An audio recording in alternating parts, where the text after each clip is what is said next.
অষ্টম শ্রেণীর শিক্ষার্থীরা আসসালামু আলাইকুম। আমার প্রথম ক্লাসে তোমাদেরকে জানাই স্বাগতম। দেখো, আমি তোমাদের বিজ্ঞান বইয়ের সপ্তম অধ্যায় পৃথিবী ও মহাকর্ষ এই অধ্যায় নিয়ে আজকে আমি আলোচনা করব। তো আমি এখানে কিছু টপিক লিখেছি। দেখো, মহাকর্ষ, মহাকর্ষ সূত্র, অভিকর্ষ ও অভিকর্ষ ত্বরণ। তারপরে 4 নম্বরে দেখো আমি একটা প্রশ্ন লিখেছি, দেখাও যে দুটি বস্তুর মধ্যবর্তী দূরত্ব দ্বিগুণ করলে বল 1/4 হবে বা হয়। তো আমরা প্রথমে আলোচনা করি যে মহাকর্ষ কি।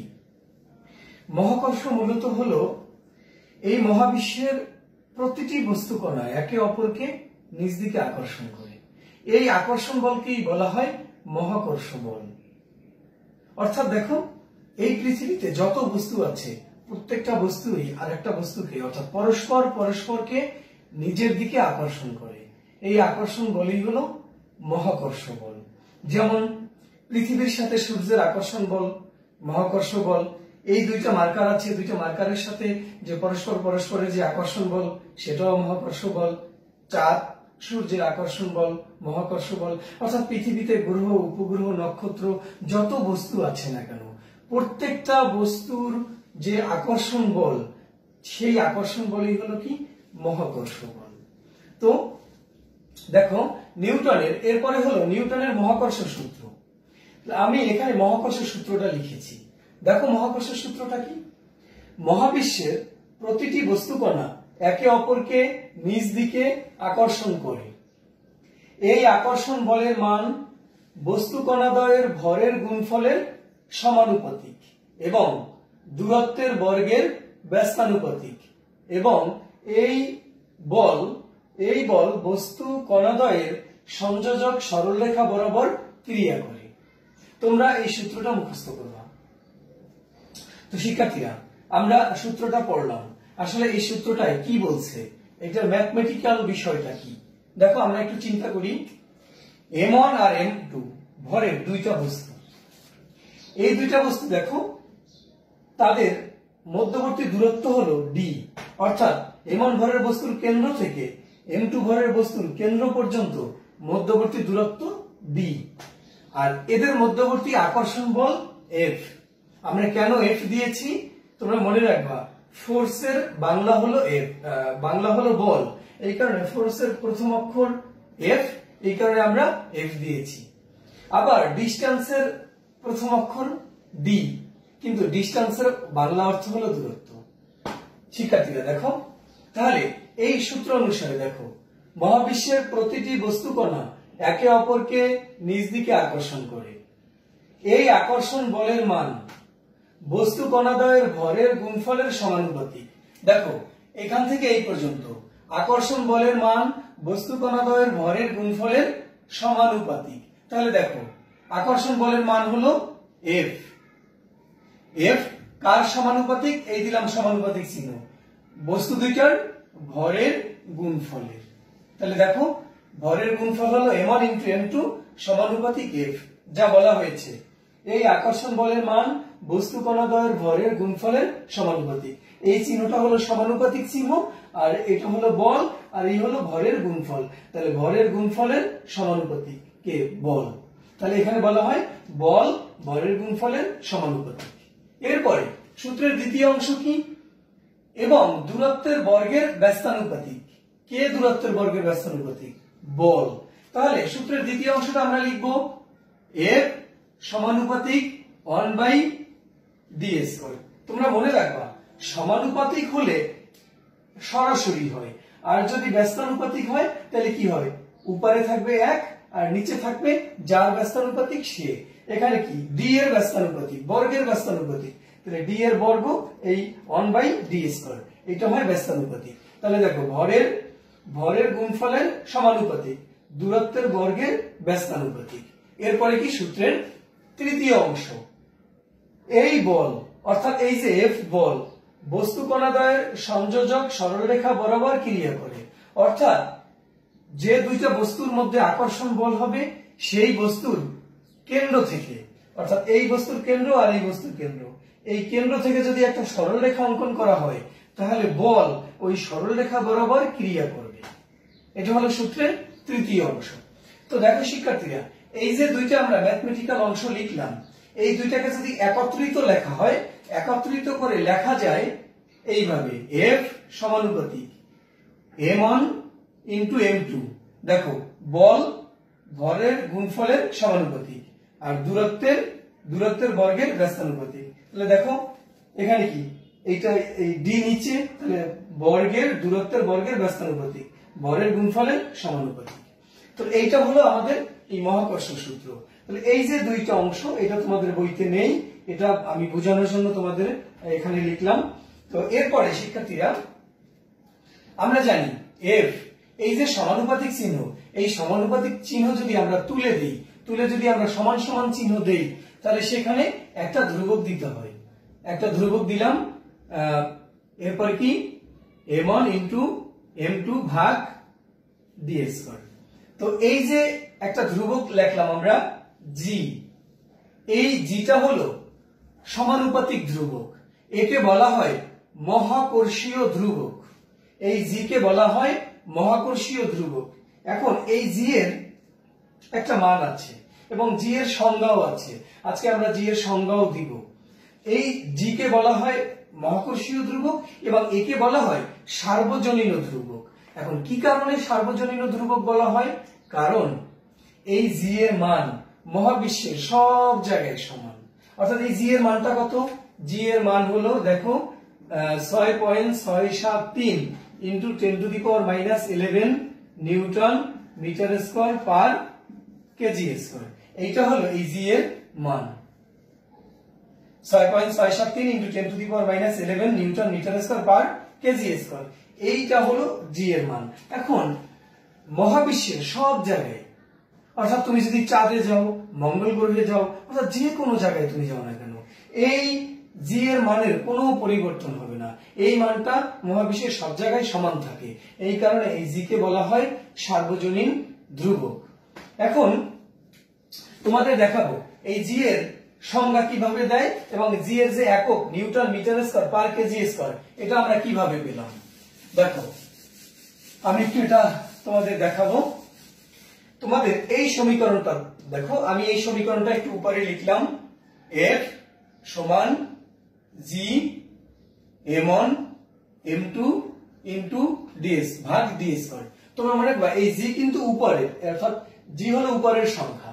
তাহলে আমরা যদি আর গুণ করি, দেখো তো কি হয়, F d স্কয়ার সমান G m1 ইন্টু m2। তো এরপরে আমরা এইটাকে এই পাশে নিয়ে আসি, G m1 m2 সমান F d স্কয়ার, বা G সমান কত হলো F d square by m1 m2। আমি যে G এর একক লিখলাম, দেখো newton metre square per kg square, এই এককটা আমি কিভাবে পেলাম তোমাদের একটু দেখাবো এখন। তো দেখো শিক্ষার্থীরা, আমরা এই যে G আছে, এই m1 m2 নিচে চলে গেল, ভাগের সময় দেখো যদি সাইড চেঞ্জ করি তাহলে কি, সাইড চেঞ্জ করে যদি গুণাকারে থাকে ওই পাশে গেলে কি হয়, ভাগ হয়ে যায়। অর্থাৎ বাম পাশ থেকে ডান পাশে গেলে ভাগ হয়ে যাবে, আবার যদি বাম পাশে আসে তাহলে গুণ হয়ে যাবে। তোমরা এগুলা জানো। তো দেখো আমরা জি এর সংজ্ঞা দিব এবং মান একক বের করব। তোমরা জানো এটা এফ হলো বল, বলের একক হলো নিউটন। কেন বলের একক নিউটন? তোমরা জানো যে বলের ধারণা দিয়েছেন বিজ্ঞানী নিউটন। সর্বপ্রথম বলের ধারণা বিজ্ঞানী নিউটন দিয়েছেন বলে ওনার নামানুসারে বলের একককে বলা হয় নিউটন।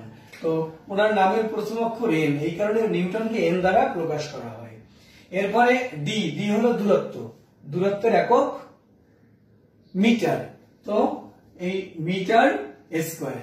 তারপরে m1 m2, এই m1 হলো ভর, m2 ও ভর। এখন ভরের একক হলো কেজি বা কিলোগ্রাম ইনটু কেজি। তো এখন দেখো এখানে হয় নিউটন মিটার স্কয়ার, কেজি আর কেজি গুণ করলে হয় কেজি স্কয়ার। এখানে দেখো এই কেজি হলো নিচের সংখ্যা, এরা হলো উপরের সংখ্যা। এখন নিচে এখানে কি আছে, প্লাস আছে, যদি এটাকে উপরে যায় তাহলে এটা আবার মাইনাস হয়ে যাবে। সূচকের নিয়মে তোমরা আবার মনে হয় সূচকের নিয়ম পড়ছো, নিউটন মিটার স্কয়ারে কেজি আছে স্কয়ার, অর্থাৎ এখানে প্লাস আছে, উপরে আসলে কেজি ইনভার্স 2। তাহলে এখানে কি বলা হয়, kg newton metre square per kg square, অথবা newton metre square kg inverse 2, তুমি এইভাবে বলবা। এটা হলো জি এর একক। এখন এই জি এর মান তো তোমরা জানো, আমি লিখছিলাম জি এর মান 6.673 into 10 to the power minus 11 newton metre square per kg square. তো এখন আমরা জি এর সংজ্ঞাটা দিব। কিভাবে জি এর সংজ্ঞা দেওয়া হয় দেখো, এটুকু আমরা মুছে দিলাম। দেখো এখানে m1 আর m2 ঘরের দুইটা বস্তু, এই m1 যদি হয় 1 কেজি, অর্থাৎ m1 বস্তুর ভর 1 কেজি, আবার m2 বস্তুর ভর এটাও যদি হয় 1 কেজি, আর মধ্যবর্তী দূরত্ব d, এই d ও যদি হয় 1 মিটার, 1 মিটার। দেখো m1 এর মানও 1 কেজি, m2 এর মানও 1 কেজি, আর d ও হলো 1 মিটার যদি হয়, তাহলে এখানে মান বসাই, দেখো তো কি হয়, f ইনটু d এর মান 1 স্কয়ার, 1 ইনটু 1, অর্থাৎ m1 এর মান 1, m2 এর মান 1, আর এখানে কি g। তো দেখো তো g সমান 1 স্কয়ার করলে একই হয়, আর 1 আর 1 গুণ করলে একই হয়, তাহলে g সমান কি হলো f। দেখো তো g হলো মহাকর্ষীয় ধ্রুবক, আর f হলো কি বল। তাহলে কি বল আর মহাকর্ষীয় ধ্রুবক পরস্পর সমান, কিন্তু শর্ত আছে। কখন পরস্পর সমান, যখন m1 1 কেজি, m2 1 কেজি, আর d হলো 1 মিটার। তাহলে আমরা বলতে পারি যখন দুইটা বস্তু পরস্পর 1 মিটার দূরত্বে থাকে এবং ওই বস্তু দুইটার ভর যদি প্রত্যেকের 1 কেজি হয়, তাহলে তাদের মধ্যে যে আকর্ষণ বল ক্রিয়া করে সেই আকর্ষণ বলের মান জি এর মানের সমান। অর্থাৎ 1 কেজি ভরের দুইটা বস্তু পরস্পরের 1 মিটার দূরত্বে থেকে যে বলে আকর্ষণ করে সেই আকর্ষণ বলের মানই হলো মহাকর্ষীয় ধ্রুবক জি এর সমান।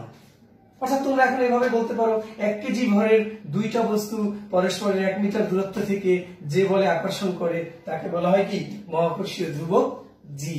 এবং সেই বলের মান কত, সেই বলের মানটা হলো 6.673 into 10 to the power minus 11 Newton. অর্থাৎ শিক্ষার্থীরা, তোমাদের যদি এখন একটা অবজেক্টিভ প্রশ্ন আসে যে 1 কেজি ভরের দুইটা বস্তু পরস্পরের 1 মিটার দূরত্বে থাকলে তাদের মধ্যবর্তী আকর্ষণ বল কত নিউটন হবে, মধ্যবর্তী আকর্ষণ বল হবে 6.673 into 10 to the power minus 11 Newton. তোমরা এটা শিখলা। তো এরপরে আমরা দেখব হলো, দেখো এই যে সমীকরণটা, এই সমীকরণে m1 আর m2, অর্থাৎ দেখো এই জি তো হলো ধ্রুবক, m1 আর m2 যদি বৃদ্ধি পায় তাহলে বল বৃদ্ধি পাবে, অর্থাৎ এই মানের তো কোনো চেঞ্জ নেই। তাহলে m1 আর m2 যদি বৃদ্ধি পায় তাহলে বল বৃদ্ধি পাবে, আবার d যদি বৃদ্ধি পায় অর্থাৎ দূরত্ব যদি বৃদ্ধি পায়, তাহলে দূরত্ব বৃদ্ধি পেলে এই দূরত্ব দিয়ে তো এখানে কি দূরত্বের বর্গ দিয়ে ভাগ করতে হয়, তাহলে দূরত্ব বৃদ্ধি করলে কি বলের মান হ্রাস পাবে। আবার দেখো এরা হয় গুণ, এরা বৃদ্ধি পেলে অর্থাৎ m1 আর m2 বৃদ্ধি পেলে বল বৃদ্ধি পাবে, দূরত্ব বৃদ্ধি পেলে বল আকর্ষণ বল হ্রাস পাবে। এখন দূরত্ব এই বস্তু কণাদ্বয়ের ভরের গুণফল যদি দ্বিগুণ করা হয় তাহলে বলও দ্বিগুণ হবে, ভরের গুণফল 3 গুণ করলে বলও 3 গুণ হবে। কিন্তু যদি দূরত্ব তুমি দ্বিগুণ করো, দূরত্ব যদি দ্বিগুণ করো তাহলে 2 এর বর্গ করলে কত হয় 4, তাহলে বল হবে 4 ভাগের 1 ভাগ। দূরত্ব যদি তুমি 3 গুণ করো, 3 এর স্কয়ার করলে হয় কি 9, তাহলে বল হবে 9 ভাগের 1 ভাগ। দূরত্ব 4 গুণ করলে বল হবে 16 ভাগের 1 ভাগ। কিন্তু কথা আছে, দূরত্ব যদি তুমি অর্ধেক করো 1/2 অর্ধেক, তাহলে বল হবে কত 4 গুণ, অর্থাৎ দূরত্ব দ্বিগুণ করলে যেমন বল 4 ভাগের 1 ভাগ হবে, দূরত্ব অর্ধেক করলে বল হবে পূর্বের বলের 4 গুণ। দূরত্ব যদি তুমি 3 ভাগের 1 ভাগ করো তাহলে বল হবে পূর্বের বলের 9 গুণ। যেমন দূরত্ব 3 গুণ করলে বল হয় 9 ভাগের 1 ভাগ। দূরত্ব যদি তুমি 3 ভাগের 1 ভাগ করো তাহলে বল হবে কি পূর্বের বলের 9 গুণ। আবার দূরত্ব যদি তুমি 4 ভাগের 1 ভাগ করো তাহলে কি হবে বল হবে পূর্বের বলের 16 গুণ। এটা তোমরা মনে রাখবা শিক্ষার্থীরা।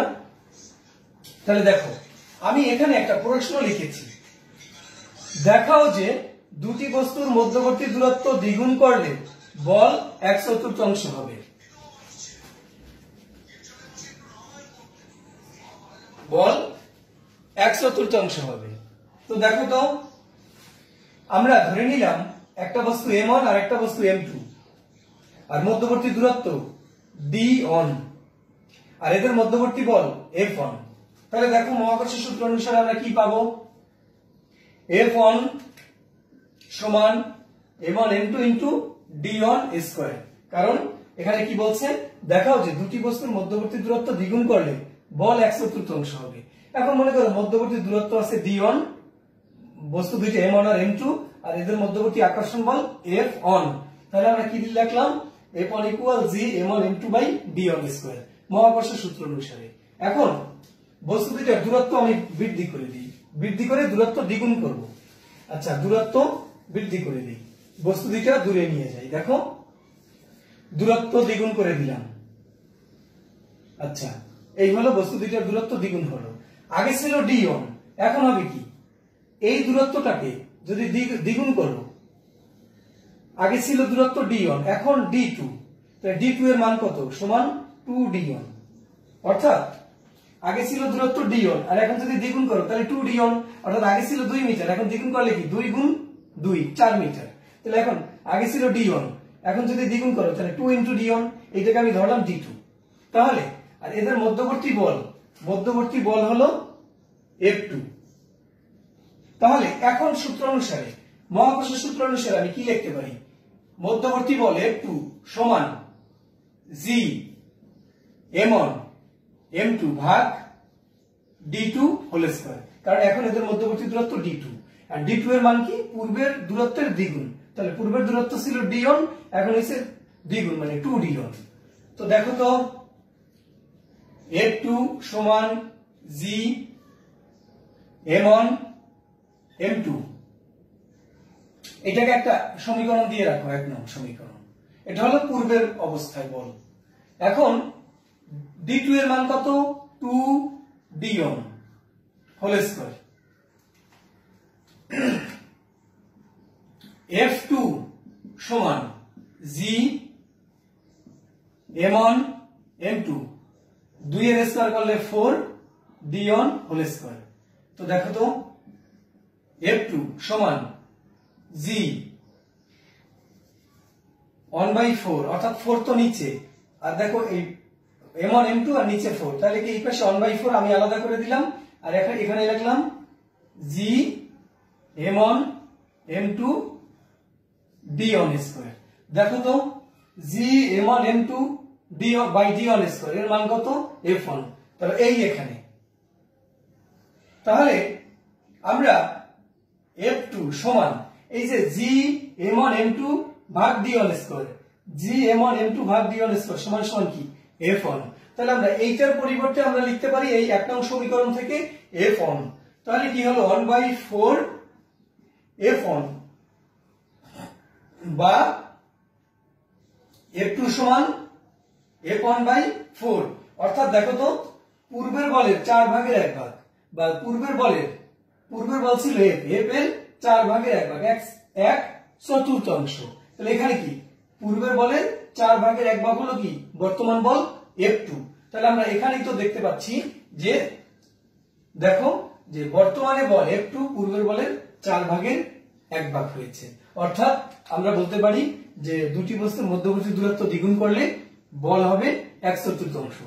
আবার যদি দূরত্ব তুমি 3 গুণ করো তাহলে দূরত্ব 3 গুণ করলে তুমি এখানে 3 দিবা, তাহলে তুমি এখানে 3 দিবা, এখানে 3 দিবা, 3 এর স্কয়ার করলে কত হবে 9 হবে, এখানে এখানে 9 হবে, তখন তুমি এখানে 4 না লিখে এখানে 9 লিখবা, তাহলে এখানে তখন তুমি কি কত লিখবা? 9 লিখবা, তখন কি 9 লিখবা, তাহলে কি তখন বল হবে কি পূর্বের বলের 9 ভাগে রাখবা। এইভাবে আমরা অঙ্কগুলো সমাধান করব।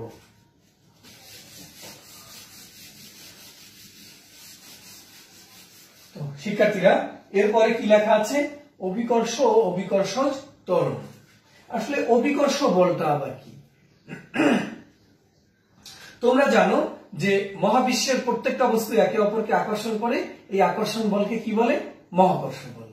এখন ওই বস্তু দুইটার মধ্যে, ওই বস্তুর মধ্যে যদি একটা বস্তু পৃথিবী হয়, তাহলে পৃথিবীর সাথে অন্য কোন বস্তুর যে আকর্ষণ বল তাকে বলা হয় অভিকর্ষ বল। অর্থাৎ দেখো, পৃথিবী প্লাস অন্য বস্তু, এরা কিন্তু আলাদা আলাদা ভাবে মহাবিশ্বের দুটি বস্তু, এরা মহাবিশ্বের দুটি বস্তু। মনে করো পৃথিবী আর অন্য একটা বস্তু নিলাম, এখানে ধরে নিলাম মনে করো এই যে একটা বইয়ের সাথে পৃথিবীর আকর্ষণ বল আছে। তাহলে দেখো, পৃথিবীর সাথে অন্য কোনো বস্তুর আকর্ষণ বলকে বলা হয় অভিকর্ষ বল, অভিকর্ষ বল। আবার মহাবিশ্বের দুটি বস্তুর আকর্ষণ বলকে বলা হয় মহাকর্ষ বল। মহাবিশ্বের দুটি বস্তু হলেই হবে মহাকর্ষ বল, মহাকর্ষ বল। তাহলে পৃথিবী আর অন্য বস্তুর আকর্ষণ বল অভিকর্ষ বল, মহাবিশ্বের দুটি বস্তু হলে মহাকর্ষ বল। এরা তো মহাবিশ্বের দুটি বস্তু, সেই হিসাবে এরা মহাকর্ষ বল। আবার পৃথিবীর সাথে অন্য বস্তুর আকর্ষণ বল অভিকর্ষ বল। তাহলে আমরা বলতে পারি সকল অভিকর্ষ বল কি? মহাকর্ষ বল। কিন্তু সকল মহাকর্ষ বল অভিকর্ষ বল না, কারণ অভিকর্ষ বল হতে হলে পৃথিবীর সাথে অন্য কোনো বস্তুর আকর্ষণ বল হতে হবে, তাহলেই হবে অভিকর্ষ বল। আর যদি যে কোনো দুটো বস্তু হলে হবে কি? মহাকর্ষ বল। তার মানে হলো সকল অভিকর্ষ বলেই মহাকর্ষ বল, কিন্তু সকল মহাকর্ষ বল অভিকর্ষ বল না। তাহলে এখন পৃথিবীর সাথে সূর্যের যে আকর্ষণ বল অভিকর্ষ বল, পৃথিবীর সাথে যেমন মনে করো পৃথিবীর সাথে আমার যে আকর্ষণ বল সেটা অভিকর্ষ বল। একটা বস্তু যদি তুমি উপরে নিক্ষেপ করো, সেই বস্তুটা ভূমিতে ফিরে আসে, কি কারণে? অভিকর্ষ বলের কারণে।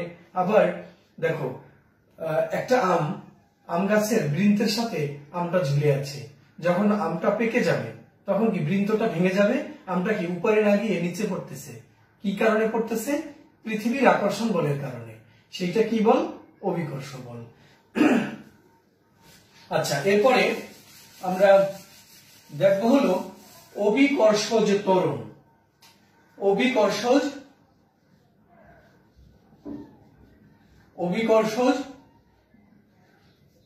ত্বরণ। তোমরা আগে জানবা ত্বরণ কি। তোমরা একটা বিষয় বুঝতে পারতেছো যে যদি বস্তুর উপরে বল প্রয়োগ করা হয় তাহলে বস্তুর বেগের পরিবর্তন হয়, অর্থাৎ বেগ বৃদ্ধি পায়। অর্থাৎ তুমি বলতে পারো একটা বস্তুকে যদি ধাক্কা দেওয়া হয় তাহলে বস্তুটার গতি আগে থেকে বৃদ্ধি পায়, এখন গতি বৃদ্ধি পায় মানে বেগ বৃদ্ধি পায়। তো বস্তুকে বল প্রয়োগ করলে বস্তুর বেগের বৃদ্ধি ঘটে। এখন 1 সেকেন্ডে যে বেগ বৃদ্ধি পায় তাকে বলা হয় ত্বরণ। 1 সেকেন্ডে বস্তুর যে বেগ বৃদ্ধি পাবে তাকে বলা হয় ত্বরণ। ওই প্রতি সেকেন্ডে যে বেগ বৃদ্ধি পায় তাকে বলা হবে বেগ বৃদ্ধির হার। তাহলে প্রতি সেকেন্ডে যে বেগ বৃদ্ধি পাবে তাকে বলা হবে বেগ বৃদ্ধির হার, আর এই বেগ বৃদ্ধির হারকেই বলা হয় ত্বরণ। অর্থাৎ প্রতি সেকেন্ডে যতটুকু বেগ বৃদ্ধি পায় ততটুকুই হলো কি? ত্বরণ। এখন বল প্রয়োগ করলে বস্তুর ত্বরণ সৃষ্টি হয়, অর্থাৎ বেগ বৃদ্ধি পায়। তাহলে অভিকর্ষ বলের কারণেও বস্তুর বেগ বৃদ্ধি পাবে। তাহলে অভিকর্ষ বলের কারণে বস্তুর যে বেগ বৃদ্ধি পাবে, এখন ওই বেগ 1 সেকেন্ডে যতটুকু বৃদ্ধি পাবে তাকে বলা হবে কি? অভিকর্ষজ ত্বরণ। তাহলে অভিকর্ষজ ত্বরণের সংজ্ঞা কি? অভিকর্ষ বলের প্রভাবে মুক্তভাবে পরন্ত কোন বস্তুর বেগ বৃদ্ধির হারকে অভিকর্ষজ ত্বরণ বলে। অর্থাৎ অভিকর্ষ বলের প্রভাবে মুক্তভাবে পরন্ত বস্তুর প্রতি সেকেন্ডে যে বেগ বৃদ্ধি পায় তাকে বলা হয় অভিকর্ষজ ত্বরণ। তাহলে সেই অভিকর্ষজ ত্বরণের মান কত? G = 9.8 metre per second square. অভিকর্ষ ত্বরণকে জি দিয়ে প্রকাশ করা হয়। তোমরা জানলা যে ক্যাপিটাল যে জি আছে এটা হলো মহাকর্ষীয় ধ্রুবক, এর মান 6.673 into 10⁻11 newton metre square per kg square. কিন্তু ক্যাপিটাল স্মল যে জি, এই স্মল জি হলো অভিকর্ষজ ত্বরণ। এর কারণ আছে, দেখো শিক্ষার্থীরা, অভিকর্ষ ত্বরণের ইংরেজি নাম হলো এক্সিলারেশন ডিউ টু গ্র্যাভিটি। তো এই গ্র্যাভিটির জি, সেই কারণে এখানে জি দিয়ে প্রকাশ করা হয়।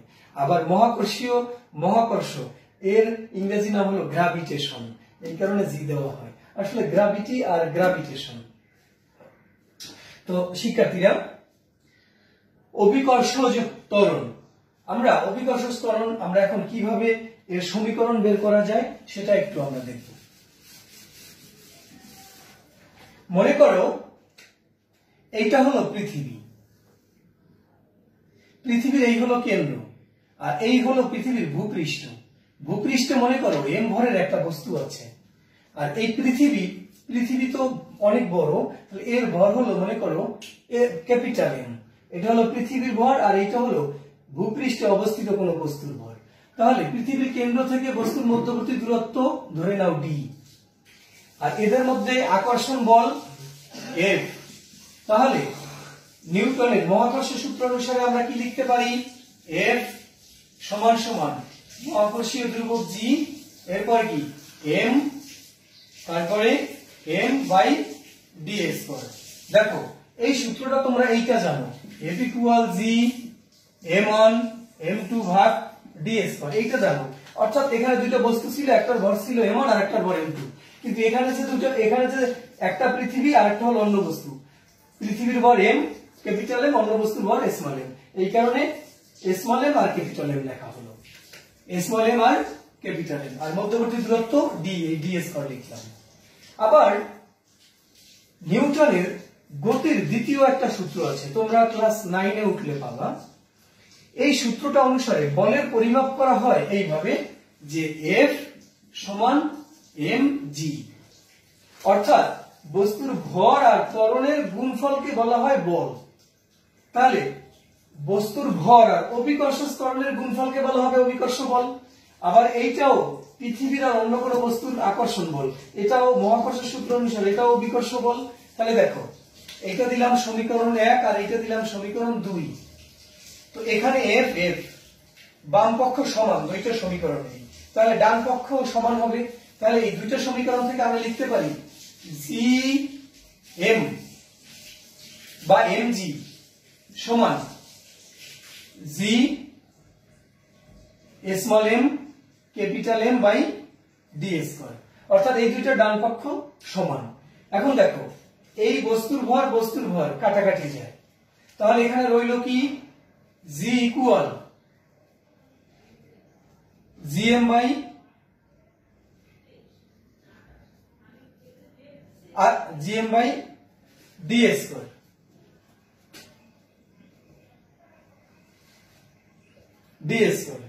তো এখানে দেখো তো বস্তুর ভর m এই সমীকরণে অনুপস্থিত, এই সমীকরণে বস্তুর ভর m নাই।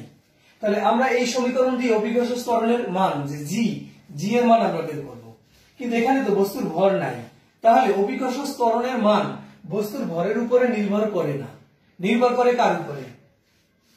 পৃথিবী থেকে বস্তুর দূরত্বের উপরে, অর্থাৎ এই দূরত্বের উপরে নির্ভর করে। তাহলে দেখো তো এখানে যে পৃথিবীর ভর m আর মহাকর্ষীয় ধ্রুবক জি, এটা দুইটাই হলো কি ধ্রুবক।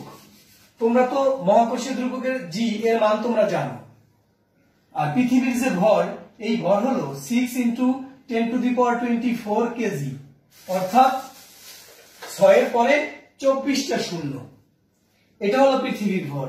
তাহলে দেখো এই যে এম আর জি এদের গুণফল ধ্রুবক, কখনো পরিবর্তন হবে না, কারণ এই দুইটা সংখ্যা তো কখনো পরিবর্তন হয় না। তাহলে জি এর মান নির্ভর করে কার উপরে? এই ডি এর উপরে।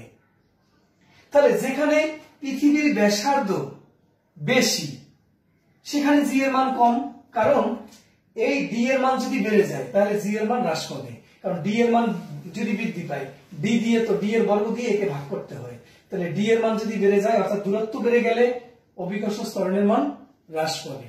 আবার যদি দূরত্ব কমে যায় তাহলে অভিকর্ষজ ত্বরণের মান বৃদ্ধি পাবে। তাহলে আমরা বলতে পারি পৃথিবীর ব্যাসার্ধ যেখানে কম সেখানে জি এর মান বেশি, আর পৃথিবীর ব্যাসার্ধ যেখানে বেশি সেখানে জি এর মান কম। তাহলে দেখো শিক্ষার্থীরা, যদি এই পৃথিবীর ব্যাসার্ধকে ডি না ধরে আমরা আর দিয়ে প্রকাশ করি তাহলে এই সমীকরণটা হয় G equal GM by R square. তাহলে তোমরা এখানে দেখতে পারতেছো যে অভিকর্ষজ ত্বরণের মান নির্ভর করে পৃথিবীর ব্যাসার্ধের উপরে। এখন তোমরা জানো যে মেরু অঞ্চলে জি এর মান সবচেয়ে বেশি। কেন মেরু অঞ্চলে বেশি? কারণ মেরু অঞ্চল পৃথিবীটা একটু চাপা, এই কারণে ওখানে পৃথিবীর ব্যাসার্ধ কম। এই কারণে মেরু অঞ্চলে জি এর মান, মেরু অঞ্চল 9.83 মিটার পার সেকেন্ড স্কয়ার। বিষুবীয় অঞ্চলে পৃথিবী কি একটু চাপা না, একটু বেশি, পৃথিবীর ব্যাসার্ধ একটু বেশি, এই কারণে বিষুবীয় অঞ্চলে জি এর মান কম, সবচেয়ে কম 9.78 মিটার পার সেকেন্ড স্কয়ার। তাহলে জি এর আদর্শ মান কত? জি এর আদর্শ মান হলো G equal 9.80665 metre per second square. এইটা হলো জি এর আদর্শ মান। কিন্তু হিসাবের সুবিধার্থে আমরা জি এর মান ব্যবহার করি G equal 9.80 metre per second square. 80 লেখা লাগে না, 9.8 এটা আমরা ব্যবহার করি। শিক্ষার্থীরা, যদি অবজেক্টিভ আসে জি এর আদর্শ মান কত, যদি এই মানটা থাকে তাহলে তোমরা এই মানটা দিবা, আর যদি এটা না থাকে এটা থাকে তাহলে এটা দিবা। বাট দুইটা একসাথে থাকবে না, এটুকু মনে রাখো। এইটা থাকলে অবশ্যই এটা দিতে হবে, আর যদি এটা থাকে তাহলে এটা দিবা। এইটাই হলো জি এর আদর্শ মান। এখন আবার প্রশ্ন আসে যে স্যার যদি দুইটাই থাকে তাহলে কোনটা দিব? তাহলে অবশ্যই এটা দিবা যদি এই দুইটা থাকে, বাট আশা করি দুইটা থাকবে না। এটা হলো জি এর আদর্শ মান। হিসাবের সুবিধার্থে আমরা জি এর মান এটা ব্যবহার করি। তো এখন শিক্ষার্থীরা, তোমরা একটা কথা মনে রাখবা যে জি এর মান হলো ভূপৃষ্ঠের সবচেয়ে বেশি। ভূপৃষ্ঠ থেকে যত উপরে যাওয়া যাবে, পৃথিবীর ব্যাসার্ধ দেখো, এই হলো পৃথিবী, এতটুকু হলো পৃথিবীর ব্যাসার্ধ। এখন যদি উপরে চলে যাও, অনেক দূরে চলে যাও, তাহলে এই দূরত্বটা বেড়ে যায়। তাহলে আমরা বলতে পারি পৃথিবী থেকে যত উপরে যাওয়া যাবে অভিকর্ষজ ত্বরণের মান তত কমতে থাকবে। আবার পৃথিবী থেকে যত নিচে যাওয়া যায়, নিচে অর্থাৎ পৃথিবীর কেন্দ্রের দিকে, তোমরা মনে রাখবা অভিকর্ষজ ত্বরণের মান তখনও কমতে থাকবে। অর্থাৎ পৃথিবী থেকে উপরে গেলেও ত্বরণের মান কমবে, পৃথিবী থেকে নিচে গেলেও ত্বরণের মান কমবে। তাহলে ত্বরণের মান সবচেয়ে বেশি কোথায়? ভূপৃষ্ঠে।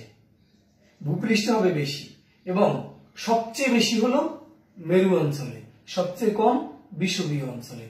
তাহলে আমরা যখন চাঁদে যাই তাহলে পৃথিবী থেকে অনেক দূরে যাচ্ছি, ধীরে ধীরে উপরে যেতে যেতে তো আমরা চাঁদে যাব। তাহলে চাঁদে জি এর মান কত? চাঁদে অভিকর্ষজ ত্বরণ জি এর মান হলো পৃথিবীর মানের 6/1 ভাগ।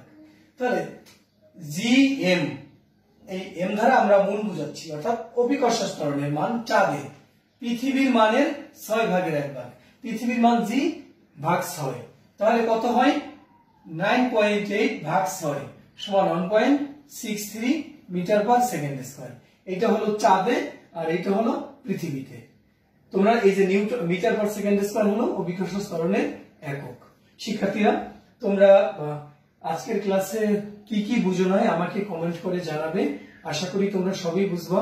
তো যদি না বুঝতে পারো তোমরা আমাকে কমেন্ট করে জানাবে। আর তোমরা অবশ্যই বাসার ভিতরে থাকবে, কখনো বাহিরে বের হবে না। যদি বাসার বাহিরে তোমরা বের হও অবশ্যই তোমরা গ্লাভস পরে এবং মাস্ক পরে, হাতে গ্লাভস পরবা এবং মুখে তোমরা মাস্ক পরে বের হবে।